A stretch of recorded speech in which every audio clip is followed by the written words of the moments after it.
मित्रांनो, तुमचं पुन्हा एकदा सुमिरित मराठी ह्या यूट्यूब चॅनेलवर स्वागत आहे. आजची कथा सुरू करण्यापूर्वी जर कोणी ह्या चॅनेलवर पहिल्यांदाच आले असाल आणि अजूनही सबस्क्राईब केले नसेल तर नक्की सबस्क्राईब करा. धन्यवाद. नेहमीचा मॉर्निंग वॉक संपून कौशिकांनी खिशातल्या चावीनं मेन दरवाजा उघडला. त्याबरोबर धोंडीबा तयार करत असलेल्या कॉफीचा दरवळ त्यांच्या नाकपुड्या चाळून गेला. त्यांच्याही नकळत त्यांच्या तोंडून वाह हा उद्गार बाहेर पडला.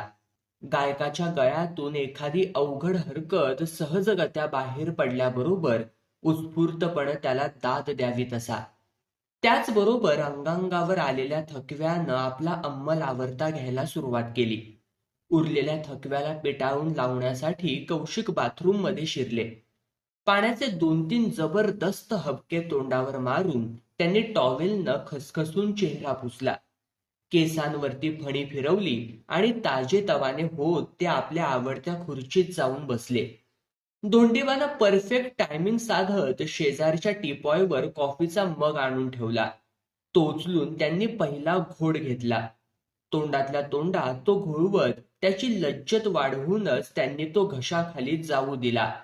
आता कोणाचाही कसलाही व्यत्यय न येता पेपर वाचता येईल असं मनाशी म्हणत त्यांनी पेपरची घडी उलगडली.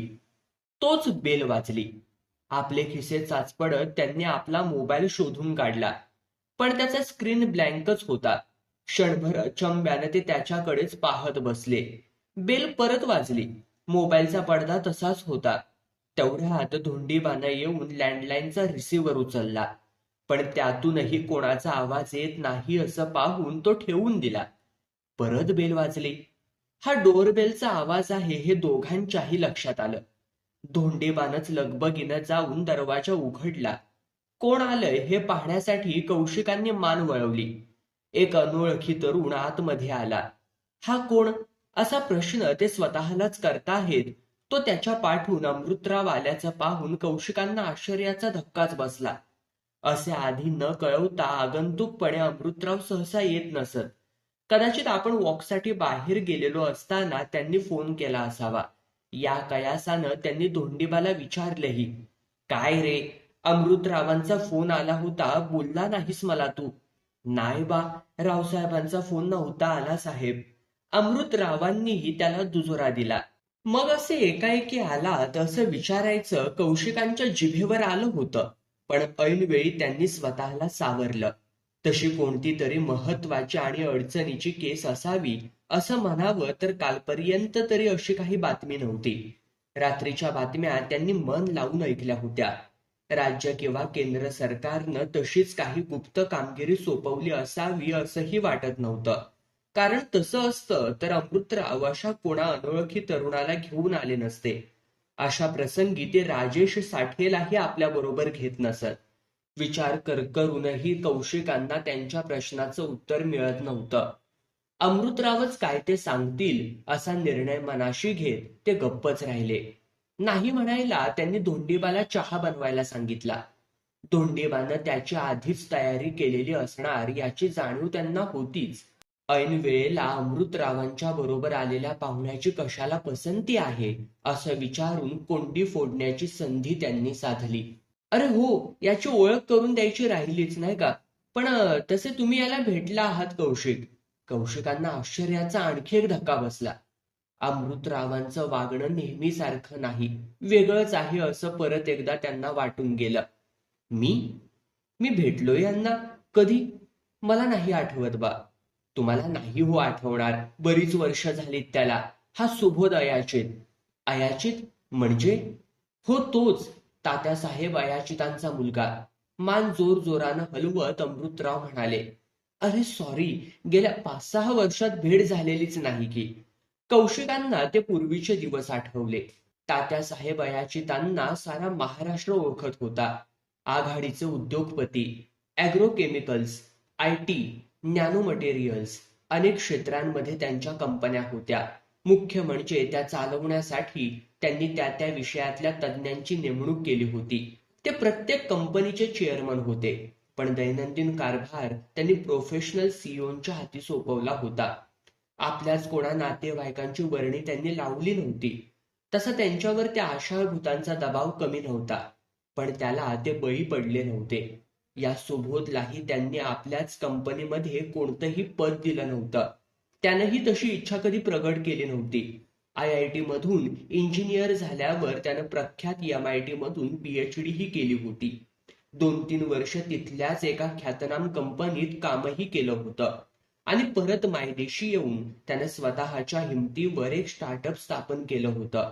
देशाच्या अंतराळ संशोधनासाठी लागणारे काही उपकरणं तो बनवीत असे.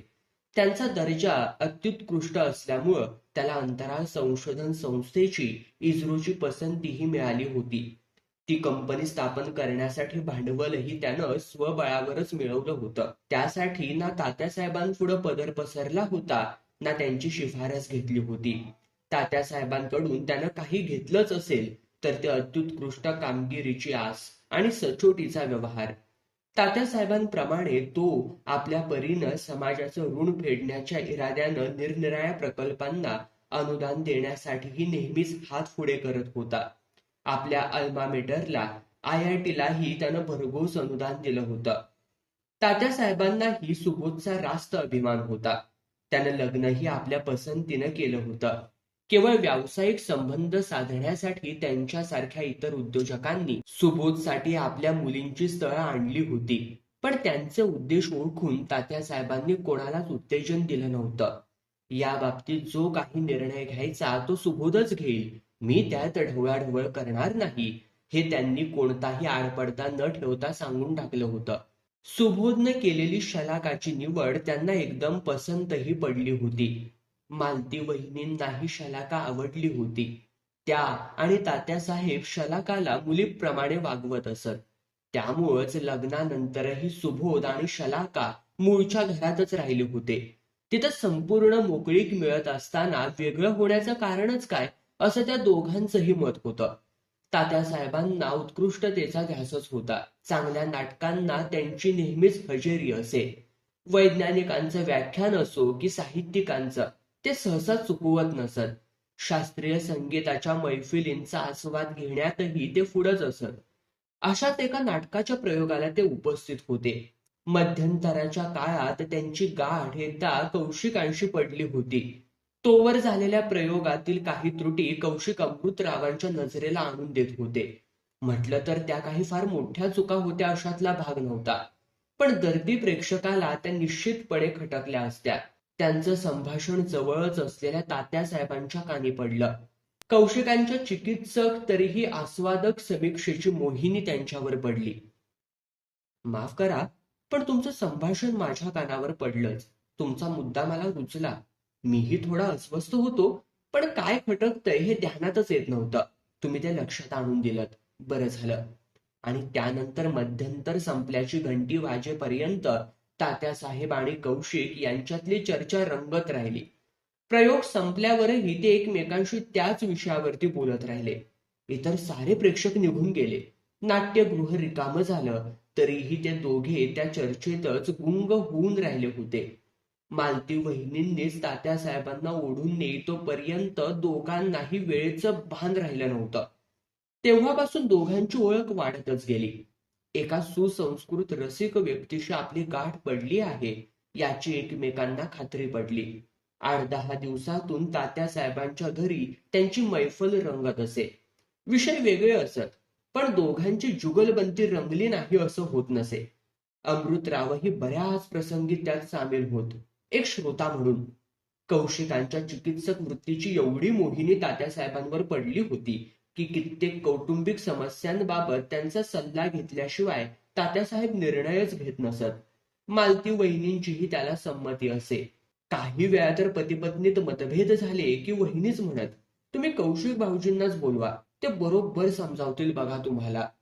सुबोधही त्यावेळी घरी असल्यास कौशिक त्याच्याशीही गप्पा मारत. त्याचा व्यवसाय कसा चाललाय याची वास्तपुस्त करत. एखाद्या नव्या प्रकल्पाविषयी आत्मीयतेनं चौकशी करत. नवनवीन संकल्पना समजून घेत. 5 वर्षांपूर्वी साधसच निमित्त होऊन मालती वहिनींनी जगाचा निरोप घेईपर्यंत त्या घरातलं चैतन्य सळसळत होतं. पण वहिनींच्या जाण्यानं तात्यासाहेबांना नैराश्याचा झटका आला. जगण्यातला रसच निघून गेल्यासारखा झाला. कौशिकांबरोबरचा त्यांच्या बैठका पूर्वीसारख्या रंगत नव्हत्या. हळूहळू त्यांच्या भेटीगाठीही आटत चालल्या. 2.5 वर्षांपूर्वी एक अकल्पित घटना घडली. तात्यासाहेबांनी दुसरा विवाह केला, आकांक्षाशी. ते असं काही करतील अशी कल्पनाही कोणी केली नव्हती. आकांक्षा कोण हेही कोणाला माहिती नव्हतं. दोघांची गाठ कुठं पडली हेही कोणी सांगू शकत नव्हतं. दोघांच्या वयात तर लक्षणीय फरक होताच, पण स्वभावात, मानसिकतेत, आचाराविचारांमध्येही काही साम्य नव्हतं. कौशिकांसारख्या त्यांच्या जवळच्या मित्रांनी त्यांना या बाबतीत सावधतेचा इशारा देऊनही पाहिलं, पण तात्यासाहेब कोणाचंच ऐकायला तयार नव्हते. कदाचित मालती वहिनींची साथ गमावण्याबरोबर विवेकानंही त्यांना सोडचिठ्ठीच दिली होती. सुबोधनंही त्यांना परावृत्त करण्याचा प्रयत्न केला, पण त्यावरती जोर दिला नाही. आपल्या लग्नाच्या वेळी वडिलांनी जे स्वातंत्र्य आपल्याला दिलं होतं त्याची जाण ठेवून तो गप्पच राहिला. आकांक्षा आणि तात्यासाहेब यांच्यामध्ये कोणताच समान धागा नव्हता. एक उठवळ आणि श्रीमंतीचं गलिच्छ प्रदर्शन करण्यात धन्यता मानणारी बाई, अशीच आकांक्षाची प्रतिमा होती. दोघांच्याही वयात तर लक्षात येण्याइतका फरक होताच, पण त्यांच्या आवडीनिवडींमध्येही जमीन अस्मानाचं अंतर होतं.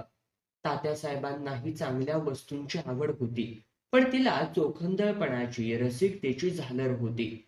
कोणत्याही वस्तूची खरेदी तिच्या किमतीकडे पाहून ते करत नसत. आकांक्षाची वृत्ती नेमकी उलट होती. जितकी एखाद्या वस्तूची किंमत जास्त, तितकी तिची उंची जास्त, असं तिचं ढोबळ समीकरण होतं. ती येण्यापूर्वी तात्यासाहेबांचं घर त्यांच्या आणि मालती वहिनींच्या रसिकतेची साक्ष देत असत. आता निवड आकांक्षाच करत असल्यामुळं त्याचा नूरच पालटला होता. त्या निवडीमागे तात्यासाहेबांचा मोकळ्या सोडलेल्या पैशांच्या थैलीशिवाय कोणताही सहभाग नव्हता हे स्पष्टच दिसत होतं. आकांक्षा बरोबर शेखरचं, तिच्या भावाचंही बस्तान त्या घरात बसलं होतं. तात्यासाहेब कधी एकटे राहणार नाहीत. दोघा बहिणी भावंडांपैकी कोणी ना कोणी त्यांच्या बरोबर असेलच याची ते खात्री करून घेत. त्यापायी त्यांच्या जिवलग मित्रांची, नातेवाईकांचीही ताटातूट झाली.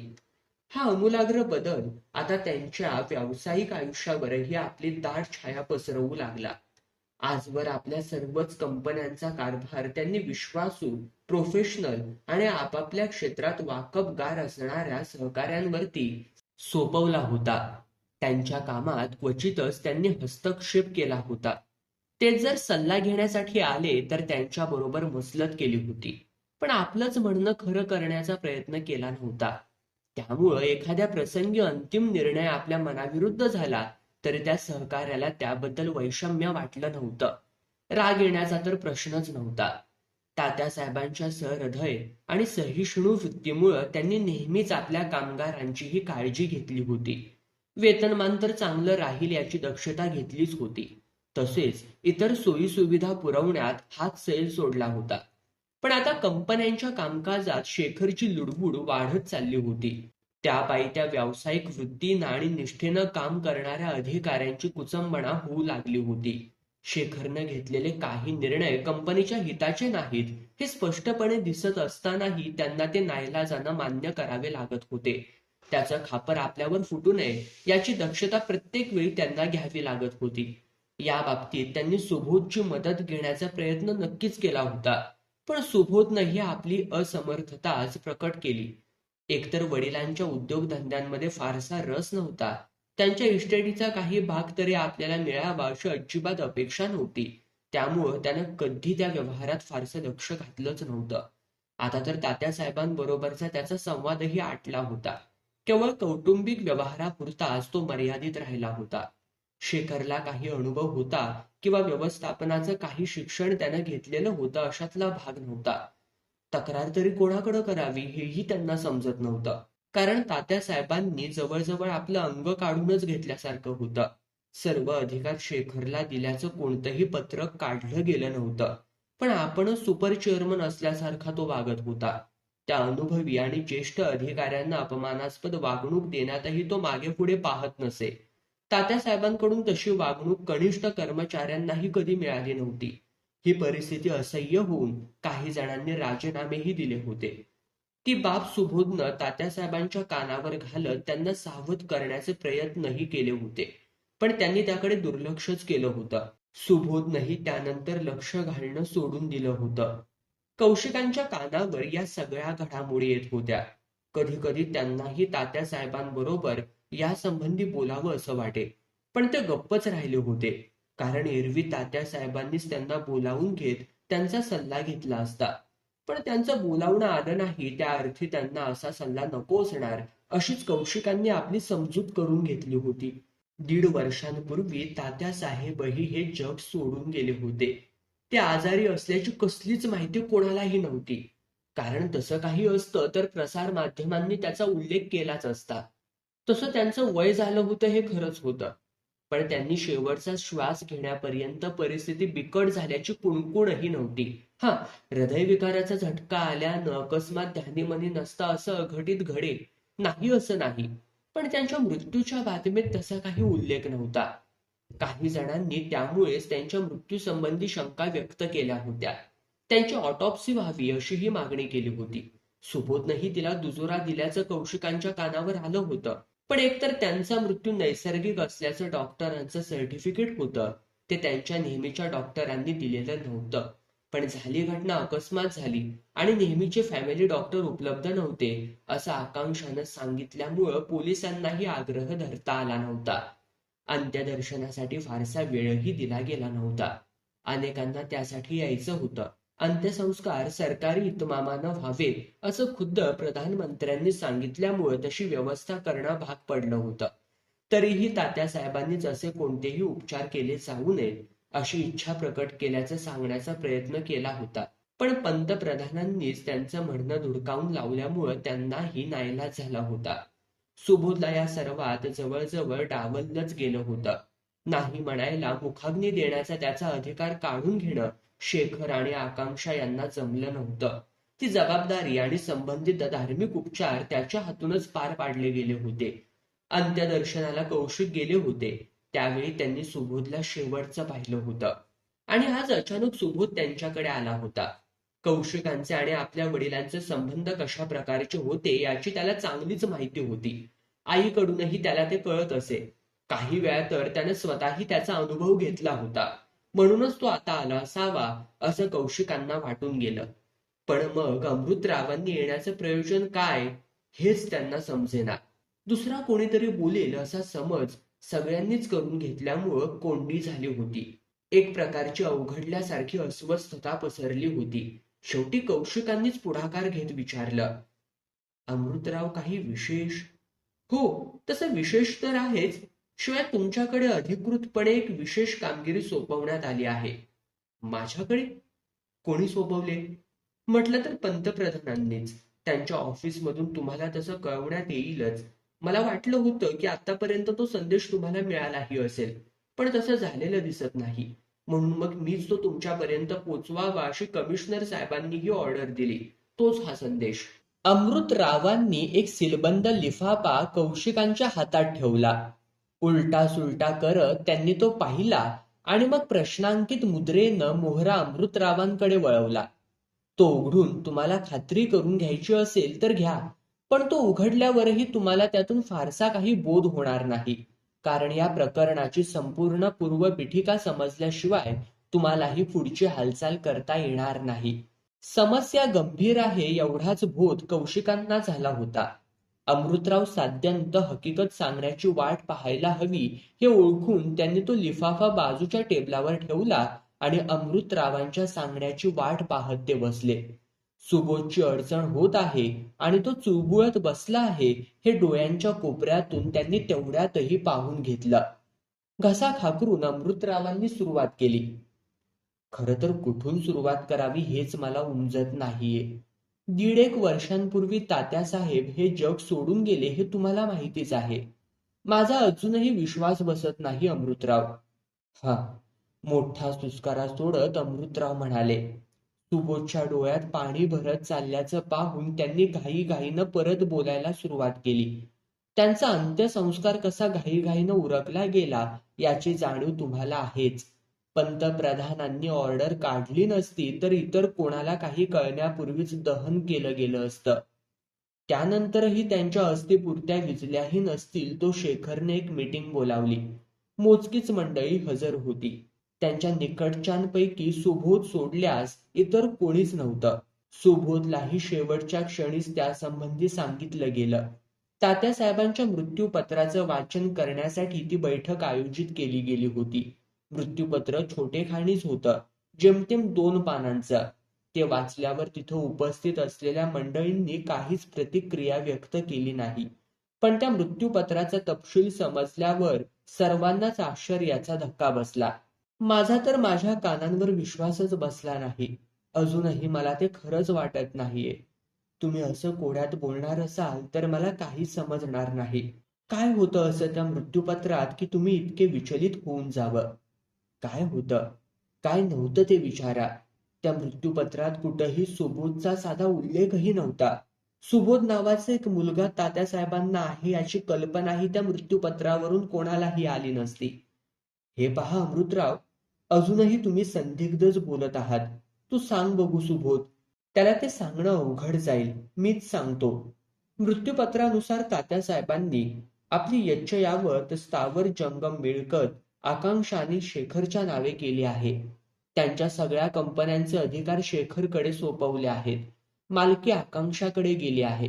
त्यांचा जमीन जुमला, कंपन्यांचे शेअर्स, बँकांमधली रोकड, घरदार सगळं सगळं काही त्या दोघांच्या नावे झालं आहे. मग सुबोध डिस्टर्ब होणं साहजिकच आहे. नाही काका, ती सगळी संपत्ती मला न मिळाल्याचं मला काहीच वाटत नाही. ती सगळी बाबांची आप कमाईची होती, वडिलोपार्जित नव्हती. त्यामुळं तिची कशी विल्हेवाट लावायची हे ठरविण्याचा पूर्ण अधिकार बाबांना होता. त्यांनी त्यातला काहीही हिस्सा मला दिला नाही याचं मला मुळीच वाईट वाटलेलं नाही. मला तिचा हव्यास कधीच नव्हता. मी स्वबळावर बरंच काही कमावलं आहे. माझ्या कुटुंबाच्या सगळ्या गरजा पूर्ण करायला मी समर्थ आहे. झालं तर मग सुबोधचीच काही तक्रार नाही तर मग पेच कुठं उभा राहिलाय? तो उभा राहिलाय तात्यासाहेबांच्या राहत्या घरासंबंधात. तेही आता त्या दोघांच्या मालकीचं झालंय आणि ती दोघं आता सुबोधनं ताबडतोब आपला बाडबिस्तारा घेऊन ते सोडावं असा लकडा लावत आहेत. खरं तर बाबा हयात होते तेव्हाही त्या दोघांचे मला घरातून हुसकावून लावण्याचे प्रयत्न सुरू होते. आडून पाडून प्रसंगी धमकी देऊन त्यांनी मला आणि माझ्या फॅमिलीला बाहेरचा रस्ता दाखवण्याचे प्रयत्न केले होते. बाबा हयात असल्यामुळं त्यांना फार जोर धरता येत नव्हता. पण माझं त्या घरात राहणं त्यांना अडचणीचं वाटत होतं. वास्तविक मी त्यांच्याशी कमीत कमी संबंध येईल असंच वागत होतो. फक्त बाबांशीच माझं बोलणं चालणं होईल. आम्ही बहुतेक वेळा रात्रीचं जेवण एकत्र घेत असू. पण काही काळानंतर त्यांनी प्रकृतीचं कारण देऊन बाबांनी त्यांच्या खोलीतच जेवण घ्यावं अशी व्यवस्था केली. बाबांची तशी इच्छा होती की काय याची मला कल्पना नाही. त्यांना ते विचारण्याची संधीही त्यांनी मला कधी दिली नाही. मीही मग आमचं जेवण आमच्या खोल्यांमध्येच घ्यायला लागलो. किंबहुना आमचं जेवणही वेगळं बनायला लागलं. I see. म्हणजे तुझ्या डोक्यावरून छप्पर हलवलं जाणार आहे तर. तुला दुसरं घर घ्यावं लागणार आहे तर. नाही काका, गैरसमज करून घेऊ नका. ती अडचण नाही. मी दुसरं घर केव्हाही घेऊ शकतो. प्रश्न तो नाहीये. पण त्या घराशी माझं भावनिक नातं जुळलंय. माझा जन्म त्या घरात झाला. बालपण सगळं तिथंच गेलं. शिक्षणाची काही वर्ष सोडली तर मी दुसरीकडे कुठंच राहिलो नाही. आई बाबांबरोबरच्या तिथल्या वास्तव्याच्या फार चांगल्या आठवणी आहेत माझ्याकडे. म्हणून तर लग्न झाल्यानंतर वेगळं राहण्याची परवानगी आई बाबांनी दिल्यानंतरही मी तिथंच राहिलो. माझ्या मर्जीनं. शलाकाची माझ्या पत्नीचीही त्याला संमती होती. तिचीही नाळ त्या घराशी जोडली गेले. नाही सोडायचंय ते घर आम्हाला. हवं तर भाडंही भरायची तयारी आहे आमची. पण त्या दोघांनाही आम्ही ते घर सोडायलाच हवं आहे. पण तात्यासाहेबांनी असं कसं केलं? आपण त्यांना ओळखतो. त्यांच्या स्वभावाशी हे विसंगत आहे. कोणाही दिनदुबळ्याला त्यांनी कधी बेघर होऊ दिलं नाही. ते आपल्याच मुलावरती असा प्रसंग कसा काय आणतील? शिवाय सुबोधवर, शलाकावर, त्यांच्या लाडक्या मिथूनवर त्यांचा किती जीव होता हे त्यांनी आपल्याकडेही बोलून दाखवलेलं आहे. ते असं करतील यावर विश्वास ठेवणं कठीण जातंय मला तरी. मलाही. पण तोवर तात्यासाहेबांची उद्योगधंद्यावरची वासनाच साफ उडाली होती. तिथं काय चाललंय याचा विचारच त्यांच्या मनात ठरत नव्हता. त्यात शेखर सतत सगळं काही उत्तम चाललंय. त्यांनी विवंचना करण्याचं काहीच कारण नाही. हेच सतत त्यांच्या मनावर बिंबवत होता. इतर कोणीही काही सांगण्याचा प्रयत्न केलाच तर ते ऐकून घेण्याच्या मनस्थितीतच ते नव्हते. फारच आग्रह कोणी केला तर शेखरलाच बोलावून शहानिशा करण्याचा प्रयत्न ते करत. शेखरनं तर त्यांच्या मनाचा कब्जाच घेतला होता.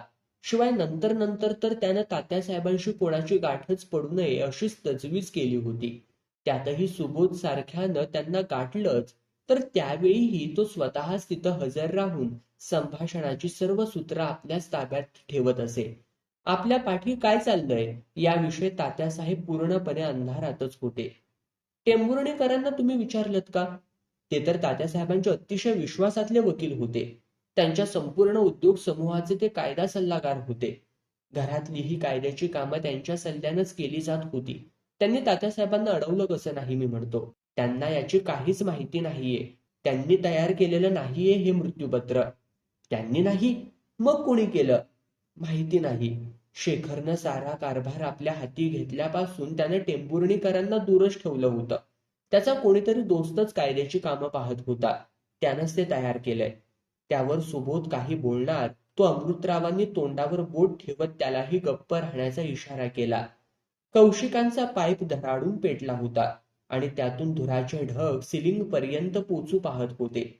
दोंडेबानं आणून ठेवलेल्या चहाचे घुटके घ्यायला अमृतरावांनी सुरुवात केली आणि सुबोधनंही तो घ्यावा असा इशारा त्याला केला.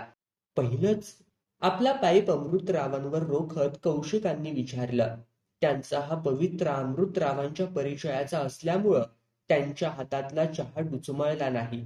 सुबोधला मात्र तो सांडू नये म्हणून बरीच कसरत करावी लागली. हे त्यांचं पहिलंच मृत्यूपत्र होतं. त्यावर अमृतराव आणि सुबोध काही बोलणार तो कौशिकच त्यांना अडवत म्हणाले, मला तसं वाटत नाही. तात्यासाहेब तसे सगळ्याच बाबतीमध्ये पर्टिक्युलर होते. हे आकांक्षा आणि शेखर का कोणी? हे आकांक्षा आणि शेखर का कोणी आहेत ते मालती वहिनींच्या निधनानंतरच त्यांच्या आयुष्यात आले. त्यामुळे त्यापूर्वी म्हणजे मालती वहिनी हयात असेपर्यंत त्यांनी कोणतंच विल केलं नसेल असं वाटत नाही. आपल्या पश्चात वहिनींची व्यवस्थित तरतूद व्हावी असं त्यांना वाटत होतं. तेव्हा त्याच काळात त्यांनी विल केलं असणार. टेंभुर्णीकरांना त्याची माहिती असेल. You are right. You are right Kaushik. Absolutely right. त्यांनी वहिनींच्या हयातीतच पहिलं विल केलं होतं. टेंभुर्णीकरांनीच ते केलं होतं. त्यांच्याकडेच आहे. जपून ठेवलंय त्यांनी. मग त्यांनी ऑब्जेक्शन कसं नाही घेतलं? मी विचारलं त्यांना. तर ते म्हणाले की हे विल नव्यानं केल्याचं स्पष्ट आहे. कारण त्यात त्या दोघांचा उल्लेख आहे. ते नक्की केव्हा केलं हे माहिती नसलं तरी त्या दोघांच्या उल्लेखामुळं आणि वहिनींविषयी काहीच नसल्यामुळं त्याचा काळ कळून येतो. तेव्हा ते पहिलं विल आपोआपच रद्दबातल होतं. पण हा निव्वळ तर्क झाला. ते खरोखरीच नंतर केलंय याची खातरजमा करून घ्यायला हवी. हे नवीन विल ऑथेंटिक आहे याचीही पुष्टी व्हायला हवी. खरंय खरंय. तसे प्रयत्न आम्ही सगळ्यांनी केले. सुबोध तयार नव्हता. पण त्याला पटवून टेंभुर्णीकरांनी दावा केला. प्रकरण कोर्टात गेलं. तिथं त्यांनी आपल्या जवळचं विल सादर केलं आणि दोन्ही तपासून मगच कोर्टानं काय तो निकाल द्यावा अशी विनंती केली. मुख्य न्यायाधीशही तात्यासाहेबांना ओळखत होते. त्यामुळं त्यांनी दोन्ही विल दाखल करून घेतली आणि त्यांची शहानिशा करण्यासाठी फॉरेन्सिक एव्हिडन्सही मागवला. आणि मग एंटर डॉक्टर कौशिक. मी? माझा काय संबंध? सांगतो. झालंय असं की फॉरेन्सिक डिपार्टमेंटनुसार दोन्ही विल खरी आहेत, अस्सल आहेत. त्यावरच्या तात्यासाहेबांच्या आणि साक्षीदारांच्या सह्याही खऱ्या आहेत. फोर्जही नाही. बँकेनंही त्याची पुष्टी केली आहे. अर्थात आता सादर केलेलं विल नंतरचं आहे हे त्यात मेन्शन केलेल्या तारखेनुसार नंतरचं आहे हे सिद्ध होतंयच. मेन्शन केलेल्या म्हणजे तात्यासाहेबांच्या सहीखाली किंवा साक्षीदारांच्या सह्यांखाली तारीख नाही? नाही. ती पहिल्या पानावरच्या मजकुरातच आहे. टेंभुर्णीकरांनीच तसा आग्रह धरल्याचं त्यांनी कबूल केलंय. त्यांच्याकडच्या एका केसमध्ये सही खालच्या तारखेत बदल केल्याची घटना घडली होती. म्हणून त्यांनी ती मजकुरातच समाविष्ट करण्याची प्रथा सुरू केली होती. म्हणजे सुबोध तुझ्यापुढं आता दुसरा काहीच मार्ग उरलेला दिसत नाहीये. हां, तसं झालंय खरं. पण काका, बाबा असं वागतील यावर माझा तरी विश्वास नाही. ते बरीच चॅरिटी करत असत हे तुम्हालाही माहिती आहे. त्यामुळे विलमध्ये त्यांनी काही रक्कम चॅरिटीसाठी बाजूला काढलेली नाही हेही त्यांच्या कॅरेक्टरशी जुळत नाही. म्हणून मी अपील केलंय. विलची परत तपासणी व्हावी अशी विनंती केली. सुदैवानं सगळं प्रकरण पंतप्रधानांच्या कानावरही गेलंय. त्यांनीही चीफ जस्टिसना जातीनं यात लक्ष घालावं आणि विल मान्यवर तज्ज्ञाकडून तपासून घ्यावं असं सुचवलंय. न्यायदानाच्या प्रक्रियेत ते काही हस्तक्षेप करू शकत नाहीत, म्हणून त्यांनी अनऑफिशियल रीतीनं केवळ सूचना केले. मीडियानेही ती उचलून धरली आहे.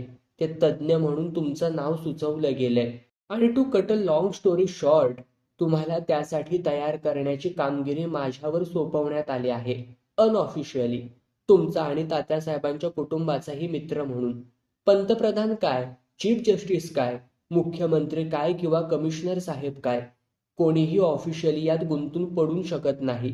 तसं केल्यास तो शेखर तर त्याचं भांडवल करायला टपलेलाच आहे. म्हणून हे सगळं सव्यापसव्य. सुबोधही तुमच्याकडे आलाय तो एक फॅमिली फ्रेंड आणि बुजुर्ग म्हणून कुठे राहायला जायचं याविषयी सल्ला घ्यायला. म्हणजे मग मलाही जे काही करायचे ते उघडपणे करता येणार नाही. ठीक आहे, टेंभुर्णीकरांना मला क्लबवर भेटायला सांगा. त्यांनीही घरी यावं असं मला वाटत नाही. कौशिक क्लबवर पोहोचताच तो टेंभुर्णीकर आधीच येऊन बसले होते. आज तुम्ही बोलावलं नसतं तर मीच येणार होतो. का? तुम्हालाही काहीतरी गौडबंगाल आहे असंच वाटतंय का? नुसतंच वाटत नाहीये, माझी खात्रीच आहे. पण काय ते कळत नाही. तात्यासाहेब मला न विचारता असं काही मोठं पाऊल उचलतील असं मला कोणी सांगितलं असतं तर मी त्याला वेड्यातच काढलं असतं बघा. तुम्ही नाही तर मग कोणी तयार केलंय हे नवीन विल? काही कळायला मार्गच नाही. मी विचारण्याचा प्रयत्न केला, पण सगळी उडवाउडवीचीच उत्तरं मिळाली. बरं, कोर्टात तसा आक्षेप घ्यावा तर काहीतरी पुरावा आपल्या हाती हवा. त्या विलमध्ये कायदेशीर दृष्ट्या तशी काही खोड दिसत नाही. आता तर फॉरेन्सिक तज्ज्ञांनीही ते बनावट नसल्याचं सांगितलंय. त्याचा आशय आपल्याला पटणारा नाही किंवा तात्यासाहेबांच्या व्यक्तिमत्वाशी ते सुसंगत नाही हा आक्षेप होऊ शकत नाही. गेल्या 2-2.5 वर्षांमध्ये तात्यासाहेब बदलले होते, खास करून त्यांनी दुसरं लग्न केल्यानंतर. याची जाणीव तर सर्वांनाच आहे. त्यामुळं ते विल त्यांच्या कॅरेक्टरशी जुळत नाही हा आक्षेप लंगडा पडतो. खरं तर त्यांनी दुसरं लग्न केलं हेच मुळी त्यांच्या कॅरेक्टरशी विसंगत आहे. मालती वहिनींशी ते एकनिष्ठ होते. त्यांच्या मृत्यूपायी ते उद्ध्वस्त देखील झाले होते. त्याच मनस्थितीत एका वीक मोमेंटला ते आकांक्षाच्या आग्रहाला बळी पडले असावेत. त्या बाईनं भावाच्या मदतीनं त्यांच्यावर असह्य प्रेशर आणलं असावं असा माझा कयास आहे. कयास? कयास म्हणालात तुम्ही? म्हणूनच तर या नव्या विलाबद्दल संशय घ्यायला ते सबळ ठरत नाही. आपल्याला सगळ्यांनाच त्या विलबद्दल, त्याच्या तरतुदींबद्दल शंका येते, पण त्याचं समर्थन करण्यासाठी आपल्या हाती काहीतरी ठोस पुरावा मिळायला हवा. तुम्ही ती दोन्ही मृत्यूपत्र बरोबर आणली आहेत का? ऑफकोर्स. तुम्ही ती पाहायलाच हवीत. आमच्या नजरेतून, फॉरेन्सिक तज्ज्ञांच्या नजरेतून काही सुटलं असेल तर ते दाखवून त्याची अधिक तपशीलवार छाननी करण्याची विनंती आपण करू शकतो. तसं आपलं काम मीडियानं केलंच आहे. त्यांनी या बाबतीत गदारोळ करून सरकारचं लक्ष त्याकडे वेधलंय. खाजगीत मी ऐकलंय की खुद्द न्यायाधीशांनाही संशय येतोय. पण कायद्याच्या प्रक्रियेनं त्यांचेही हात बांधले गेले आहेत. आता पंतप्रधानांनीच विनंती केल्यामुळे त्यांनी आपला निर्णय देण्यापूर्वी ती दोन्ही मृत्यूपत्र नेमकी केव्हा केली गेली आहेत याचा खोलात तपास करायचं ठरवलंय. त्यानुसारच त्यांनी तुम्हाला निरोप पाठवलाय. हो, मला मिळालाय तो, पण ती काही ऑफिशियल ऑर्डर नाही. मग मी कसं काम करावं? नाही, ऑफिशियली ऑर्डर निघणारच नाही. तसं केल्यानं उलट आकांक्षा आणि शेखर यांच्या हाती चांगलंच कोलीत मिळेल. म्हणून तर हा असा द्राविडी प्राणायाम करावा लागतोय. तुमच्या आणि तात्यासाहेबांची मैत्री सगळ्यांनाच माहिती आहे. म्हणून तर तुम्ही बायस आहात असा दावा करायला ते मोकळे राहतील. पण तुम्ही काही खोड दाखवून दिलीत तर त्या आधारे मी आर्ग्युमेंट करू शकतो. बघू ती 2 विलं? नाही, मी हिथं ती तुम्हाला देत नाही, पण ती तुमच्याकडे पोचवण्याची व्यवस्था मी मात्र करेन. माझ्यावर पाळत ठेवली जाते अशी शंका मला आहे. ती पाहिल्यानंतर तुम्हाला माझ्याशी काही चर्चा करावीशी वाटली तर मला वाटतं आपण कमिशनरांच्या ऑफिसातच भेटूया. तुमच्यावर पाळत ठेवण्यापर्यंत मजल गेले तर त्यांनी सादर केलेल्या विलमध्ये नक्कीच काहीतरी गडबड असणार. पाहूया. मी निघतो. आज संध्याकाळपर्यंत ती विल्स मला मिळतील ते बघा. गेला तासभर कौशिक ती 2 मृत्यूपत्र आलटून पालटून बारकाईनं पाहत होते. एक एक अक्षर तपासून पाहत होते. ती दोन्ही अस्सल असल्याचा निर्वाळा फॉरेन्सिक तज्ज्ञांनी दिला असला तरी त्यांच्या नजरेतून काही बाबी सुटल्या असाव्यात असा संशय कौशिकांना यायला लागला होता. त्यासाठी फॉरेन्सिक तज्ञांचा अहवाल बघायला हवा अशी खुणगाड त्यांनी मनाशी बांधली आणि टेंभुर्णीकरांना फोन केला. आज दुपारी 4 वाजता बहुतेक पावसाची मोठी सर येण्याची शक्यता आहे. त्यावेळी छत्री बरोबर घेऊनच बाहेर पडा. तसंच जवळच कुठे शेल्टर असेल अशी जागा पहा. सांकेतिक भाषेतला तो संदेश टेंभुर्णीकरांनी ओळखला. कौशिकांना आपल्याला भेटायची इच्छा आहे हे समजून त्यांनी कमिशनरांच्या सेक्रेटरीला फोन करून सगळी व्यवस्था केली. कमिशनरांनीही आपल्या सगळ्या अपॉइंटमेंट्स रद्द करायला सांगितल्या. 4च्या ठोक्याला टेंभुर्णीकर हजर झाले तो कौशिक आधीच पोहोचलेले त्यांना दिसले. कमिशनरांशी ते गप्पा मारत होते. बरोबर आणलेली फॉरेन्सिक तज्ञांच्या अहवालाची कॉपी त्यांनी कौशिकांच्या हाती ठेवली. पुढचा अर्धा तास कोणीच काही बोललं नाही. कौशिक त्या अहवालाची छाननी करत होते. काही पानं उलटून पालटून परत परत पाहत होते. सर, आपल्या हातातली एका विलची कॉपी फडकावत कौशिक म्हणाले, या तज्ञांनी एक एक विल पाहत ते अस्सल असल्याची खातरजमा करून घेतली आहे. त्यांचंही बरोबर आहे. एकतर त्यांना तसाच आदेश दिला गेला होता आणि त्यांच्या कामाची पद्धतही तशीच आहे. पण त्या दोन्हींचा तौलनिक तपास त्यांनी केलेला दिसत नाहीये. तसा मी केलाय आणि मला काही चमत्कारिक बाबी लक्षात आल्या आहेत. टेंभुर्णीकर, तुम्हाला काय वाटतं? नाही, म्हणजे दोन्हीतला संपत्तीच्या विनियोगाचा तपशील वेगळा आहे. माझ्या जवळच्या विलमध्ये वहिनींना सर्व संपत्ती दिली गेली आहे आणि त्यांचं निधन जर आपल्या आधी झालं तर मग सर्व अधिकार सुबोधच्या नावे केले आहेत. स्वाभाविकच नाही का ते? कमिशनरांनी आपलं मत व्यक्त केलं. You are right sir. एकतर ते विल तात्यासाहेबांनी केलं त्यावेळी मालती वहिनी हयात होत्या आणि जर त्यांचं निधन आधीच झालं तर मग एकमेव वारस उरतो तो सुबोध. तेव्हा त्याच्या हाती सगळा कारभार जावा हेही उचित होतं. ज्या पद्धतीनं स्वतः तात्यासाहेब आपल्या उद्योग समूहाचा कारभार हाताळत असत त्याच मार्गानं सुबोधही जाईल अशी त्यांची खात्री असणार. म्हणूनच तर ते अस्सल आहे या तज्ञांच्या मतावर काही आक्षेप घेता येत नाही. तसा तर त्या दुसऱ्या विल बाबतीतही घेता येत नाही. पण ती दोन्ही बाजूबाजूला ठेवून त्यांच्यावर नजर टाकली तर काय दिसतं? 1. दोन्ही मृत्यूपत्र फक्त 2 पानांची आहेत. त्यातलं दुसरं पान ज्यावर तात्यासाहेबांच्या आणि साक्षीदारांच्या सह्या आहेत ते दोन्हीमध्ये एक समान आहे. कानामात्रेचाही फरक नाही. अगदी त्या पानाची सुरुवात जिथं होते ती जागा, त्या ठिकाणचं पहिलं अक्षर, त्यावरचा मजकूर हुबेहूब एकसारखा आहे. एकाला झाकावं आणि दुसऱ्याला काढावं असा. माझ्याही ते लक्षात आलं होतं, पण ती सगळी कायद्याची भाषा आहे त्यामुळं मला त्यात काही वावगं वाटलं नाही. असं काय करताय टेंभुर्णीकर? अहो, भाषा सारखीच असेल पण कागदावरची मजकुराची प्लेसमेंट, व्याकरणाच्या काही चुका त्या जुजबी आहेत मान्य. त्यामुळं त्याच्या अन्वयार्थात काही फरक पडत नाही मान्य. तरीही काही वर्षाच्या अंतरानं 2 वेगवेगळ्या वेळी केलेले दस्तावेज इतके जणू एकमेकांचं प्रतिबिंब असल्यासारखे आहेत हे विचित्र नाही का वाटत तुम्हाला? खटकत नाही का तुम्हाला? कमिशनरांनीही आता घाईघाईनं ते 2 दस्तावेज घेऊन त्याची बारकाईनं तपासणी केली. त्यांनाही कौशिकांचा मुद्दा पडला. फॉरेन्सिक तज्ञांनी ती दोन्ही विलं स्वतंत्रपणे अस्सल आहेत की नाही याकडेच फक्त लक्ष दिलेलं दिसतंय. त्यांच्यामधली साम्यस्थळं किंवा फरक याचा विचारच केलेला दिसत नाहीये. दुसरी बाब, त्याच्यावरच्या सह्या, त्या बनावट नाही त्याची खातरजमा केलेली आहे. आपल्यालाही त्यात शंका घेण्याचं कारण नाही. पण दोन्ही विलवरचे साक्षीदार एकच कसे? तुम्ही तयार केलेल्या विलवरचे साक्षीदार तुमच्या माहितीतले असावे टेंभुर्णीकर. कदाचित तुम्हीच त्यांना परिपूर्ण माहिती देऊन सही करायला तयार केलं असावं. ते तात्यासाहेबांच्या विश्वासातले असतील याबद्दलही दुमत नाही. पण हे दुसरं विल तयार करताना नेमके तेच कसे मिळाले किंवा मिळवले गेले? ते विल तर तुम्ही तयार केलेलं नाही. पूर्वीच्या विलला कोण साक्षीदार होते हे तात्यासाहेबांना आठवत असेल. खास करून त्यांची त्यावेळची मनस्थिती पाहता हे मला शक्य वाटत नाही. ते विल शेखर आणि आकांक्षानं करून घेतलं असेल असं समजण्याला वाव आहे. मग त्यांना तेच साक्षीदार कसे सापडले? ज्या वकिलांनी ते तयार केलं त्यांनी आपल्या विश्वासातले साक्षीदार आणणं संयुक्तिक ठरलं असतं. त्यांनीच खरोखर साक्षीदार म्हणून सह्या केल्या आहेत की काय याचा तपास केला गेला आहे का? कौशिकांबरोबर कमिशनरही आपल्याकडे उत्तराच्या अपेक्षेनं बघताहेत हे पाहून टेंभुर्णीकर गडबडले.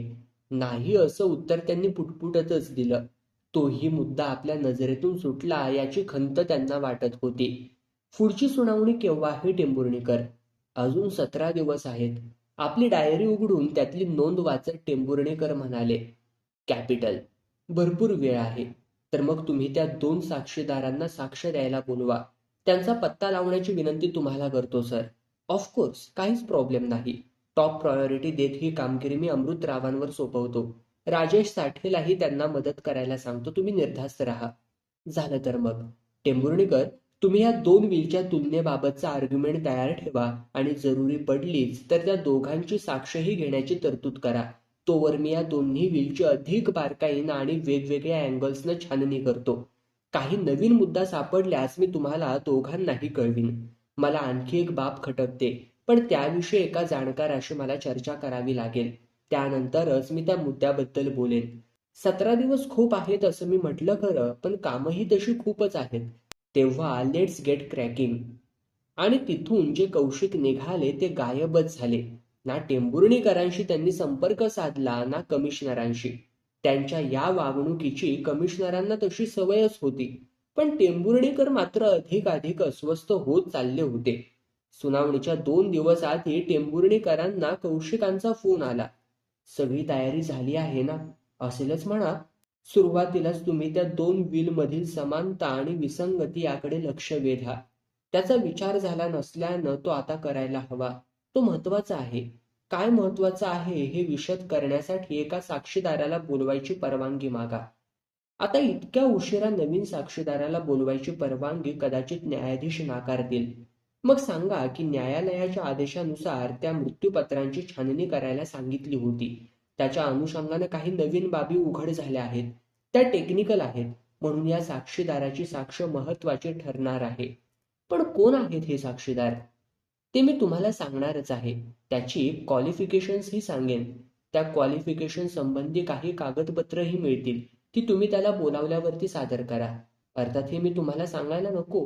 तो कोण आहे असा सवाल प्रतिपक्षानं उपस्थित केलाच तर ते एक सॉफ्टवेअर एक्सपर्ट आहे तेवढंच सांगा. उद्या नेहमीच्या जागी भेटूच आपण. तिथं तुम्हाला मी सविस्तर सांगेन.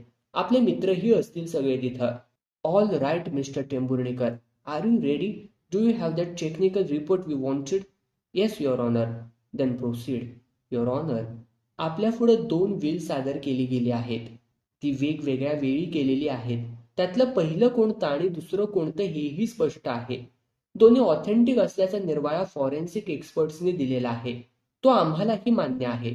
पण तसं करताना या एक्सपर्ट्सनी त्या दोन्हींची स्वतंत्र छाननी केलेली आहे. कंपॅरेटिव्ह अनालिसिस केलेलं दिसत नाहीये कुठेच. ते करण्याची आवश्यकता आहे. Objection your honour. दोन्ही विल जर ऑथेंटिक आहेत तर आता त्याचं कंपॅरिझन करून काय हाती येणार आहे? जे नंतरचं आहे आणि ऑथेंटिक आहे त्यातल्या तरतुदीनुसारच निवाडा व्हायला हवा. उगीचच न्यायालयाचा वेळ घेण्यात काय मतलब आहे? आम्हीच त्या 2 विलची सर्वांगीण तपासणी करायला सांगितलं होतं. त्यानुसार जर कंपॅरिझन करणं आवश्यक असेल तर ती करायला हवी. Objection overruled. Thank you your honour. आपण प्रथम हे पहिलं विल पाहूया. तात्यासाहेबांच्या मिसेस हयात असताना ते केलं होतं हे त्यातल्या तरतुदीनुसार उघड आहे. ते छोटे खाणी केवळ 2 पानांचं आहे. पहिल्या पानावर तात्यासाहेबांनी त्यांच्या सवयीप्रमाणे आपलं नाव, पत्ता, व्यवसाय आणि मुख्य म्हणजे तारीख तीही आकड्यांमध्ये आणि शब्दांमध्ये दिलेली आहे. त्यानंतरच्या परिच्छेदात त्यांनी आपल्या संपत्तीचा विनियोग कसा करायचा याविषयी स्पष्ट शब्दात आपली इच्छा प्रगट केली आहे. पहिलं पान तिथंच संपतं. दुसऱ्या पानावर कायद्यानुसार आवश्यक असलेले डिस्क्लेमर्स आहेत आणि अर्थात तात्यासाहेबांची सही आणि 2 साक्षीदारांच्या सह्या. आता दुसऱ्या विलचा विचार केल्यास काही बाबी समान आहेत तर काही वेगळ्या आहेत. असणारच. संपत्तीची विल्हेवाट कशी लावायची याविषयीच्या तरतुदी वेगवेगळ्या आहेत. शिवाय ज्यांच्या नावे ती संपत्ती केली गेली होती ती व्यक्ती आता हयात नाही तेव्हा. पण त्या परिस्थितीत संपत्तीचा विनियोग, विल्हेवाट नाही, कसा करायचा यासंबंधीही स्पष्ट निर्देश आहेत. तेव्हा माझ्या विद्वान मित्रांनी जरा सबूर करावी एवढीच माझी विनंती आहे. समान बाबी कोणत्या? तर हेही छोटेखानी म्हणजेच 2च पानांचं विल आहे. त्यापैकी दुसरं पान ज्यावर तात्यासाहेबांच्या आणि साक्षीदारांच्या सह्या आहेत ते हुबेहूब पहिल्या विल सारखंच आहे. कानामात्रेचाही फरक नाही. एवढंच काय, पण कागदाच्या ज्या जागी त्यातल्या मजकुराची सुरुवात होते ती जागाही हुबेहूब तशीच आहे. डावीकडच्या आणि वरच्या बाजूची मार्जिन यांची लांबी एकसमान आहे. अगदी मिलीमीटर पर्यंत ती तेवढीच आहे. मोजून त्याची खातरजमा केली गेली आहे. तो मजकूर जिथं संपतो ती जागाही एकसारखी आहे. एकेका ओळीत असणाऱ्या शब्दांची संख्याही नेमकी तेवढीच आहे. जर ही दोन विल वेगवेगळ्या वेळी तयार केली असतील तर इतकी समानता कशी, हा बुचकळ्यात टाकणारा प्रश्न आहे. जर पहिल्या विलमधलंच दुसरं पान घेऊन त्याला नव्यानं तयार केलेलं पहिलं पान जोडलं गेलं असेल तर तसं होण्याची शक्यता आहे. ते तसं झालंय की काय याचाही विचार करायला हवा, आणि ते तसं असेल तर तसं का केलं गेलं याचाही विचार करायला हवा. त्याच्या अनुषंगानं आणखी एक गूढ ध्यानात येतं. दोन्ही विलवरचे साक्षीदार तेच कसे? दोन्ही वेळेला तेच नेमके कसे उपस्थित राहिले हे समजत नाही. पहिलं विल मीच तात्यासाहेबांच्या सांगण्यावरून तयार केलं होतं. ते दोन्ही साक्षीदारही तात्यासाहेबांच्या आणि माझ्याही ओळखीचे होते. त्यामुळं जरी त्या सह्या त्यांच्याच आहेत असा निर्वाळा हँडरायटिंग एक्सपर्ट्सने दिलेला असला तरी त्या नव्यानं त्यांनीच केल्या की केवळ जुनंच दुसरं पान जोडलं गेलं याची शहानिशा व्हावी. या उद्देशाने मी त्यांना कॉन्टॅक्ट करण्याचा प्रयत्न केला. त्यावेळी विलक्षण परिस्थिती आढळली. त्यापैकी जहांगीर बलसारा यांचा हे दुसरं विल तयार केलं त्यानंतरच आठवड्याभरातच अपघातात मृत्यू झाला. तो अपघातही विचित्रपणे झाला होता. त्याचं रहस्य पोलिसांना अजूनही उलगडलेलं नाही. ती केस अजूनही क्लोज केलेली नाही. दुसरे साक्षीदार अजित वालावलकर कुठं आहेत हे त्यांच्या कुटुंबियांनाही माहिती नाही. एके दिवशी ते नेहमीप्रमाणे मॉर्निंग वॉकला बाहेर पडले, ते परतलेच नाहीत. त्यासंबंधी FIRही नोंदवला गेलेला आहे. पण जंग पछाडूनही पोलिसांना काहीच क्ल्यू मिळालेला नाही. Objection your honour. वकील साहेब बिनबुडाचे आरोप करत आहेत. ज्यावेळी ते मृत्यूपत्र तयार केलं गेलं त्यावेळी ते हयात होते हे वकील साहेबही मान्य करत आहेत. तर मग आता त्यांचा पत्ता लागत नाही याचा इथे काय संबंध? What do you have to say mister Tembhurnikar? Your honour, माझे मित्र म्हणताहेत तसे आरोप मी अजून तरी केलेले नाहीत. मी फक्त त्या दोन बिल मधल्या विसंगतींकडे न्यायालयाचे लक्ष वेधू इच्छित आहे. आता परत त्या दोन बिलच्या कंपॅरेटिव्ह अनालिसिसकडे वळूया. त्या पहिल्या बिलमधल्या दोन्ही पानांवरच्या मजकुरासाठी एकच फॉन्ट वापरला गेला आहे. संगणकावरच आणि मायक्रोसॉफ्ट वर्ड सॉफ्टवेअर वापरून तो लिहिला गेला आहे. दोन्ही पानांसाठी टाइम्स न्यू रोमन हाच फॉन्ट वापरला गेला आहे. 11 पॉइंट साईजचा. ते योग्यच आहे. हा फॉन्ट अतिशय पॉप्युलर आहे. कोणत्याही दस्तावेजासाठी, खास करून अशा प्रकारच्या लीगल डॉक्युमेंटसाठी तोच फॉन्ट वापरला जातो. पण या दुसऱ्या विलमध्ये पहिल्या पानासाठी वेगळाच फॉन्ट वापरला गेला आहे. म्हणजे दोन पानांमध्ये दोन वेगवेगळे फॉन्ट वापरले गेले आहेत. हे मिस्टिरियस आहे. अशा प्रकारे एकाच डॉक्युमेंटमध्ये दोन पानांसाठी वेगवेगळे फॉन्ट्स वापरल्याचं माझ्या माहितीत तरी हे एकमात्र उदाहरण आहे. ते तसे का वापरले गेले असा प्रश्न साहजिकच उपस्थित होतो. पण त्याचं उत्तर मिळण्यापूर्वी हे दोन फॉन्ट वेगवेगळे आहेत यासंबंधीचा पुरावा सादर करण्यासाठी मी डॉक्टर शिवसुंदरम यांना साक्षीदार म्हणून बोलावू इच्छितो. म्हणजे ते दोन फॉन्ट वेगळे आहेत हा केवळ माझा समज नाही हे सिद्ध होईल. डॉक्टर शिवसुंदरम फॉन्ट एक्सपर्ट आहेत. त्यांच्याकडूनच आपण त्यांची क्वालिफिकेशन समजून घेऊया. त्यांना विटनेस बॉक्समध्ये बोलावण्याची परवानगी असावी. यावर ऑब्जेक्शन घेण्याची ही संधी प्रतिपक्षाच्या वकिलांना मिळाली नव्हती. एकतर केसनं घेतलेल्या या नवीन वळणानं ते स्तंभित झाले होते. आपल्या हातातल्या विलची पानं उलटी सुलटी करत ते टेंभुर्णीकरांनी उपस्थित केलेल्या मुद्द्याची खातरजमा करून घेत होते. आणि तेवढ्यात न्यायाधीशांनी ग्रांटेड म्हणत ती परवानगी देऊनही टाकली होती. साक्षीदारानं शपथ घेऊन आपलं नाव, वय, पत्ता वगैरे सांगितल्यावर टेंभुर्णीकरांनी त्यांना विचारलं, डॉक्टर शिवसुंदरम, आपण व्यवसाय हो काय करता?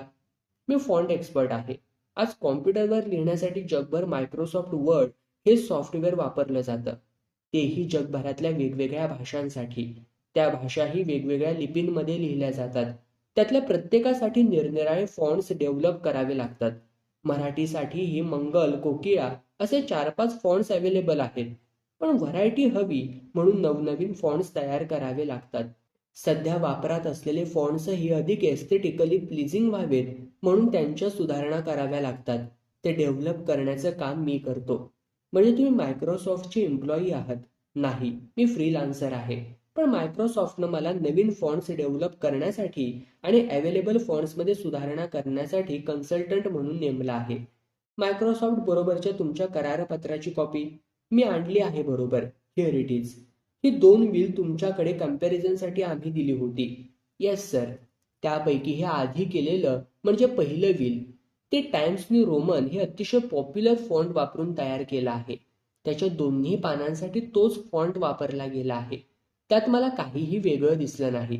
पण हे नंतरचं दुसरं बिल आहे, त्यात मात्र 2 पानांसाठी 2 वेगवेगळे फॉन्ट्स वापरले गेले आहेत. दुसऱ्या पानासाठी टाइम्स न्यू रोमन हाच फॉन्ट वापरला आहे. ते पान पहिल्या बिलच्या पानासारखंच हुबेहूब आहे. पण पहिल्या पानावरचा मजकूर नव्या म्हणजे दा विंची फॉन्ट वापरून लिहिला गेला आहे. 2 पानांसाठीचा मजकूर वेगवेगळ्या फॉन्टमध्ये लिहिला गेला आहे.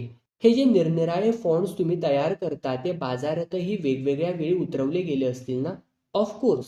आता हा दा विंची फॉन्ट हा सगळ्यात नवीन आहे. अजूनही तो फारसा वापरला जात नाही. हा केव्हा बाजारात आला? Let me check. आपला आयपॅड उघडत शिवसुंदरमनी त्याच्याशी थोडी झटापट केली. Yes, there you are. हा यंदाच बाजारात आलाय, जानेवारी 2022 मध्ये. Did you say January 2022? Yes sir, I did. The point may be noted your honour. तात्यासाहेबांचा मृत्यू डिसेंबर 2020 मध्ये झाला. हे विल तर त्यांच्या हयातीतच केलं गेलं असलं पाहिजे, कारण त्यावर त्यांची सही आहे आणि तारीखही आहे. त्यावेळी हा फॉन्ट बाजारात आलाच नव्हता. तो अवेलेबलही नव्हता. मग तो कसा वापरला गेला? याचं कोडा आता दा विंचीनं सोडवला आहे. आणि म्हणजे मूळ विलमधलं दुसरं पान तसंच ठेवून पहिलं पानच बदललं गेलं आहे, तेही तात्यासाहेबांच्या मृत्यूनंतर. त्या परिस्थितीतही त्यांची सही मिळावी म्हणूनच ते जुनं दुसरं पान जोडलं गेलं आहे. थोडक्यात युअर ऑनर, हे दुसरं विल फ्रॉड आहे. त्याची दखल घेता येणार नाही. मग एकच will उरतं.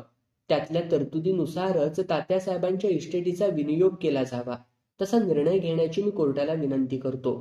That's all your honour. सुबोधच्या घरी कमिशनर टेंभुर्णीकर, कौशिक, अमृतराव, राजेश आणि डॉक्टर शिवसुंदरम जमले होते. सुबोधनं सर्वांना जेवणासाठी बोलावलं होतं.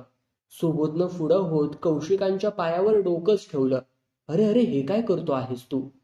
काका, तुमच्यामुळेच माझ्या डोक्यावरचं हे छप्पर तसंच शाबूत राहिलंय. तुम्ही नसता तर. गहिवरून आल्यामुळं त्याला पुढं बोलवेच ना.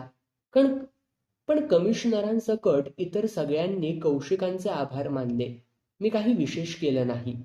तात्यासाहेबांना शेवटचा प्रणाम करण्याची संधीही त्या शेखर आणि आकांक्षानं मला मिळू दिली नाही. आता त्यांच्या आत्म्याला शांती देण्यासाठी माझा थोडाफार हातभार लागला याचाच मला आनंद आहे. आणि प्रथमच कौशिकांनी खिशातून रुमाल काढत डोळे पुसले.